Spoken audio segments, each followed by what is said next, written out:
ESPN NFL Nation reporter Rob Demovsky joins us right now on Kyle Bruss of Dortmund. What's going on, Rob? Ben, sorry for the delay. I had to do ESPN Australia. Wow, ESPN Australia. I guess I'm Global big down game, under. baby. Mr. Worldwide. Ziggy, zaggy, ziggy, zaggy, oi, oi, oi. You know what the most disappointing part of it is it's not an Australian host. It's just a guy from Bristol, Connecticut named Phil Murphy. Yeah, I know. Oh, Murphy. Oh, boo. Phil's the best, but I was hoping for an Aussie. Yeah, I hope it was Phil Murphy. I don't know how to speak Australian. Yeah, I was gonna say don't try, Kyle. Just stop before you incriminate yourself. Yeah, The Phil but came he out is wrong. bold, he is bald, and he is beautiful.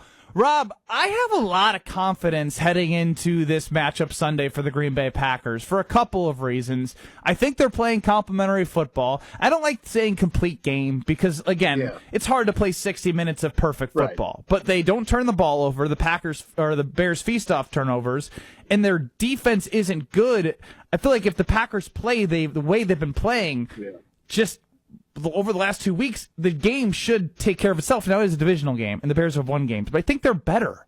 Yeah, you're not the only one, I think, that is going to this game with confidence. You know, there's always two ways to approach these big games, right? You can downplay it or you can embrace it. And we just got out of the locker room a little bit ago, and from the guys I talked to, it's clear they're embracing this and not giving it's just another game. They realize it's, Christian Watson called it a huge game. And I asked both him and Jordan Love, why are you taking this approach? And Love said for obvious reasons. It's for first place in the NFC North. It's potentially for a top seed in the playoffs. And it's we got to play these guys twice in 3 weeks. And Watson said, I believe that's just the best way to approach a big time game like this because it is a big time game. So, if you're looking for signs of how they're handling it, they're not just giving you the old, it's just another game. Rob, I love that. I love that they're leaning into it and they're not shying away from how big this game is because it is indeed a big game. You talked about Christian Watson. Ever since he's come back, I've been astounded at how good he has been, especially over the last 3 weeks. Has he evolved into Jordan Love's number one target and main option in the passing game? Well, I mean, let's see what happens when Jaden Reed, who has been one of the top options, comes back. I kid, Brad, because I feel like we've already tried to assign the number one receiver responsibility to Romeo Doubs, Christian Watson, Jaden Reed, Tucker Kraft, Matthew Golden. But Christian's been, they always say, or they used to say anyway, maybe science has just advanced so much, but they used to always say, the year you come back from an ACL, you're okay, but it's the year after the year you come back that you're always really good. And I mean, Christian Watson seems like he's as good, if not better than he ever was right now. He's catching the ball at a high rate and making some difficult contested catches. They are using him a little bit, right? That's been our thing for how long here? You got these guys. How about using them? And, Matt LaFleur cut it loose in this game, and it makes you wonder why he doesn't do that more often. So, by cutting it loose, I mean in the Thanksgiving game against Detroit, it makes you wonder why he doesn't do it more often. Rob, the biggest issue I have is the Green Bay Packers defensive line, interior defensive tackle is depleted, and this is exactly what the Bears like to do is run the football. I mean, can you give Packers fans any hope that these rookies are ready to step up and fill the gap? Yeah, I mean, it's not just the rookies, Brinson and Stackhouse. It is Colby Wooden and Carl Brooks. Now, I know it's hard to get. Brooks was back practicing today, which is a good sign. And I know maybe it's hard to get excited about guys who in training camp are your numbers 3 and 4 defensive tackles behind Kenny Clark and Devontae Wyatt, but they're also should get Quay Walker back this week. I know he's not a defensive lineman, but he's important to that front seven. Yeah, he is. Yeah, important to the front seven. So I think Isaiah McDuffie has really played well in the couple of games that Quay Walker has missed. So I do think they're trending in the right direction in terms of getting some guys back while also losing a huge piece. But the other thing, they are the number 8 defense against the run. That's a top 10 rushing defense. And I know those two backs combined for like 250 some yards. But let's see how they do against the Packers defense. And if the Packers can stop them early, it does allow them to do what we were talking about on offense, and that's take more shots and get more aggressive if you can stop the run. Yeah, as Rob Demovsky joins us here on Kyle Brust and Nortman right out of the gates here on the 414 hour at 4 and on ESPN Milwaukee's YouTube. Cutting it loose. We've had this discussion, obviously, with the turnover margin that the Bears have. They have 17 interceptions. Jordan Love, 3 interceptions on the year. Brad is of the camp, and I think maybe John Anderson at the end of yesterday talked about it a little bit, but there's an idea that maybe putting the ball at risk more than you have to because of their interceptions at 17 on the year might not be something that they should do like they've been doing, but I am in the camp of keep doing what you've been doing well. But Matt LaFleur, I can see with Josh Jacobs running the ball. I don't know what your feel would be. Yeah, one of the things, Ben, it's a really good question. One of the things I like to do on Tuesdays, which is the off day, is like to call coaches and scouts from around the league. I talked to a coach yesterday who basically said he watched both the Vikings game and the Lions game that the Packers played, and he came to the conclusion that they need to play more like they played against the Lions and really let it rip. And, sort of questioning why LaFleur doesn't do that more often. I think does it come down to trust? Does it come down to the fact that, he isn't sure if Jordan can do that and not throw the ball away or give it away? I mean, the recent track record has been pretty good. I don't think he's had an interception in 4 straight games. He's only got 3 picks all year. He does have the strip sack fumble from earlier in the year. But, I mean, this is a quarterback who last 2 years threw 22 interceptions combined. I think it was 11 both years. So he is in a different place with that. So, I mean, I think sometimes you just have to take some chances and trust your quarterback. And I think that's what they did the other night in Detroit.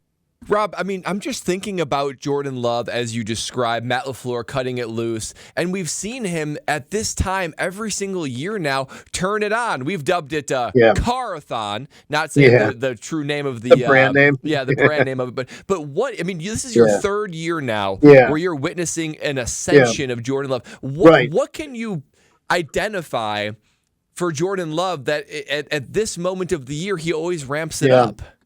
That's a great question. I mean, I can just tell you that the numbers exactly back up what you're saying.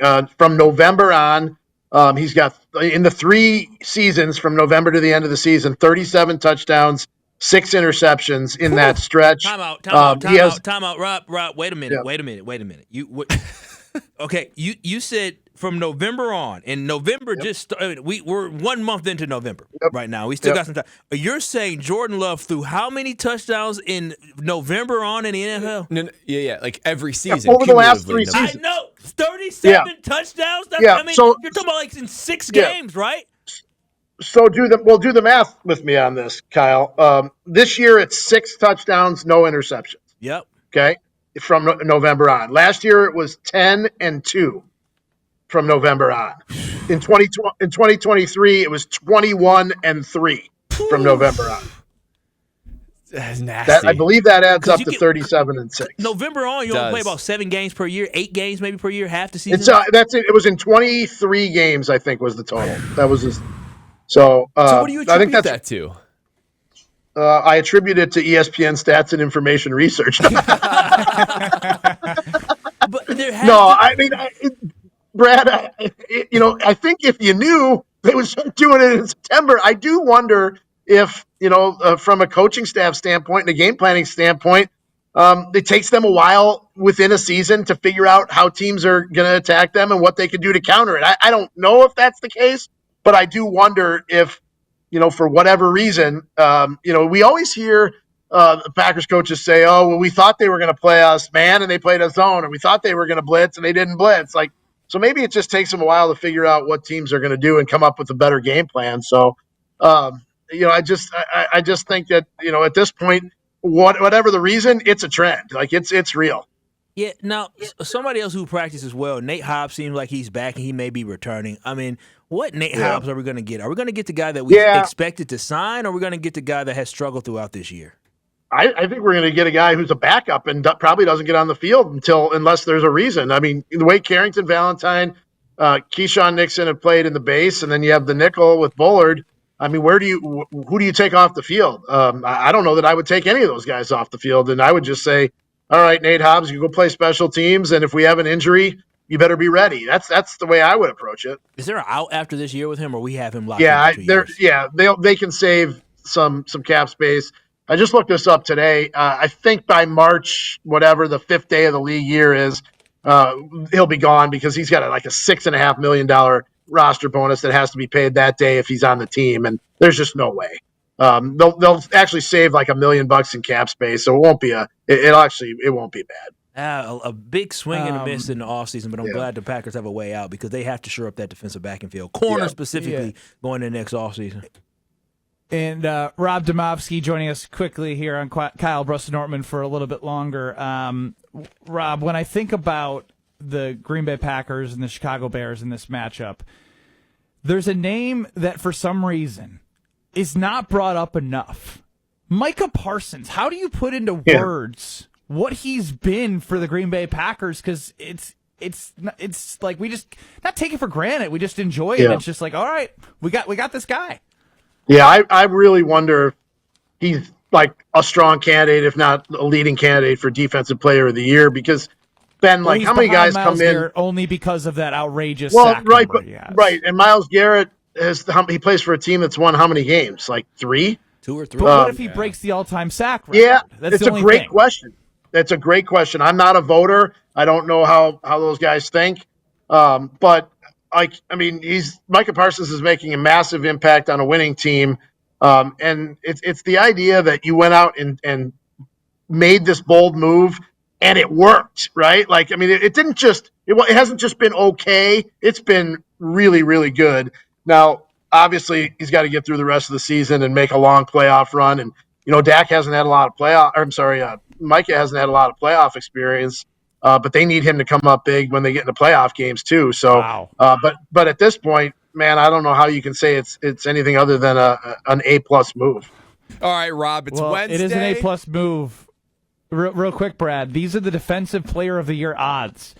Minus 1,400 for Myles Garrett. Oh, wow. Plus 650 for Micah Parsons. So it's basically a runaway for Myles, despite I agree, the impact that he's having. Yeah, I would have a hard time. I would have a hard time voting for a guy who's on a team like that, but that's just me. All right, Rob, it's Wednesday. That means Hear Brad Out, your favorite segment, KBN Nation's favorite segment. And not to tip the scales in my favor, but boy, this was received with rave reviews, Rob. So, this last weekend in college football, it reminded me how much I love rivalries. And rivalries in college football, they have trophy games, and they name the game, the Iron Bowl, the game, Paul Bunyan's axe. The Chicago Bear and Green Bay Packer rivalry, it's too good not to have its own trophy and not to have its own name. So, I went to the Brad think tank, the laboratory, and used my friends at ChatGPT to create a couple images. Strofe, go ahead and throw those on the stream for Rob to see. I'm going to call the game the Founders Game, a little bit of a nod to the history of Chicago Bears and the Green Bay Packers, and they're going to exchange a traveling trophy, the Hallis Lambeau Trophy, with, like, for our listening audience, it's like a bronze bust from the Hall of Fame, right? Yep. You got George Hallis, you got Curly Lambeau, and when you win, let's say the Packers win, right? They put it in their locker room with Curly Lambeau facing out and make George Hallis face the wall. I think it adds a little bit of juice, a little bit of energy, a little excitement by naming this great rivalry. What do you say, What Rob? that trophy looks like is a couple of Siamese twins. I want that. A little attached. Siamese twins are like one of them got married. Y'all know them girls, the Siamese twins attached to like the we can dive into that at a later They got date, married. Yeah. Let's not waste Rob Demovsky's time with us. Rob's saying, that sounds like one of those supermarket tabloid stories. No, it's real. It's real. I like the idea, Brad, but here's what I don't want to see happen. Like if you do that, then I don't think Cowboys Eagles should be allowed to have one, or I think it's got to be a one. This is a one-time only, one game only deal. But I like it. Okay, I like it, Rob. So you don't want to see like 6 of these around the NFL, just the Bears, Packers. I mean, there's so much probably history between like the Jaguars and Texans, but how can you not have a trophy for that?